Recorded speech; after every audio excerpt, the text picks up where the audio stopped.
हर दिन सुबह 4:30 बजे मेरे दादाजी अपने पसंदीदा देवताओं को जगाने में व्यस्त रहते हैं।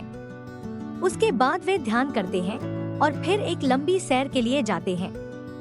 आह, क्या सुंदर सुबह है।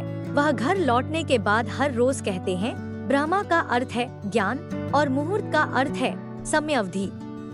ब्रह्मा मुहूर्त ज्ञान को समझने के लिए सबसे सही समय है।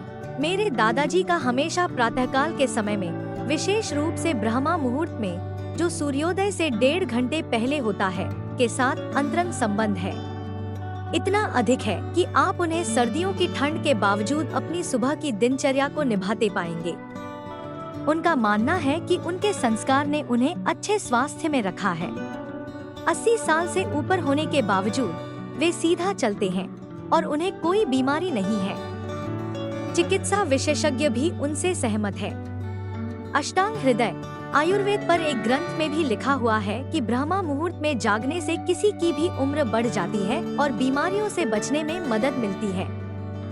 ब्रह्मा मुहूर्त आपका अपना समय, रोग मुक्त शरीर और जीवन काल में वृद्धि के लाभ आकर्षक है। हालांकि शुरुआती दिनों के लिए मेरे दादाजी का प्यार कुछ ज्यादा ही गहरा था। उनके अपने शब्दों में यह उनका अपना समय है। उन्होंने मुझे समझाया। उन्होंने कहा कि सुबह से रात तक हम दुनिया की मांगों का आदर कर रहे हैं। दिन व्यवसायिक, सामाजिक और पारिवारिक जिम्मेदारियों को पूरा करने में व्यतीत होता है। रात में स्वयं के लिए थोड़ा समय बचा है, लेकिन उस अवधि में आपकी ऊर्जा बहुत कम हो जाती है। एक ही समय जब आप तरोताजा होते हैं, जागरूक होते हैं और आसानी से अपने भीतर जा सकते हैं, वह है ब्रह्मा मुहूर्त। यह आपके लिए एक विशेष समय है। ब्रह्मा मुहूर्त में जागने के शोध लाभ international journal of yoga and allied sciences के अनुसार पूर्वभोर अवधि के दौरान वातावरण में नवजात ऑक्सीजन की उपलब्धता होती है। यह नवजात ऑक्सीजन आसानी से हीमोग्लोबिन के साथ मिलकर ऑक्सीहीमोग्लोबिन बनाती है, जिसके निम्नलिखित लाभ हैं।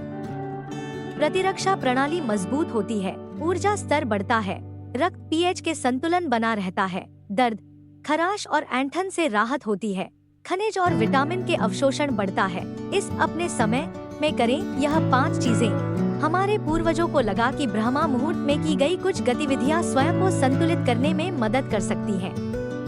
यह गतिविधियां व्यक्तिगत और सांसारिक दोनों ही क्षेत्रों में इस समय को अपने लिए विशेष और फलदायी बनाने में मदद करती हैं। धर्मशास्त्र, हिंदू धर्म ग्रंथ और अष्टांग हृदय जैसे प्राचीन ग्रंथ निम्नलिखित सलाह देते हैं। 1. ध्यान करें। ध्यान खुद से मिलने का सबसे अच्छा तरीका है। और जब बाकी दुनिया सो रही है, तो ध्यान करने का बेहतर समय क्या है?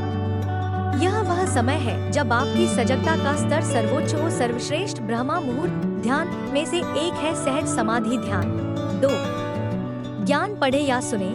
अष्टांग हृदय के अनुसार ब्रह्मा मुहूर्त आध्यात्मिक ज्ञान और ज्ञान का अनुभव करने के लिए सबसे उपयुक्त समय है। प्राचीन शास्त्रों का अन्वेषण करें या ज्ञान के सरल सिद्धांतों को फिर से खोजें। धर्मशास्त्र के अनुसार ब्रह्मा मुहूर्त के दौरान शास्त्रों का अध्ययन मानसिक समस्याओं को कम करने में भी मदद करता है।